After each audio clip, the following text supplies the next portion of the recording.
Hi, I'm Ryan from Landscapeplus, and today we're going to look at what you get when you order a Garden Rain irrigation kit. So if you haven't heard of Garden Rain before, this is an easy to install irrigation system that is designed to mimic rainfall. It's great for establishment on beds and borders. This is a great alternative to pop-up sprinklers, as you don't require the same pressure and flow for the system to work. So when you receive your order, you will get a swing joint, a nut and tail, a threaded reducer, a hunter nozzle, 3 saddles, 3 screws, and 3 cable ties. Let's put it all together. So with your swing joint, you got one end at 3/4 inch and one at 1/2 inch. So the 3/4 inch nut and tail will go on the one end. This one we've got here is 19 mil, which we'd recommend using for flow purposes. And then at the other end, you've got your threaded reducer that sits on top of the 1/2 inch thread here.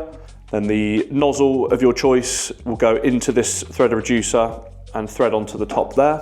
So that's the unit itself. You come in at the bottom with your 90 mil pipe, and then you've got your nozzle at the top. And then mounting it, you've got your saddles. So we'd recommend using 3 of them, one at the top, one in the middle, and one at the bottom. Then you've got your 3 screws and your cable tie to mount that to the post you'll be using. If you don't have a post available, or you'd like to mount it in the middle of a bed or a border, then we do have these available, which is a metre-long metal rod, just as an alternative installation method.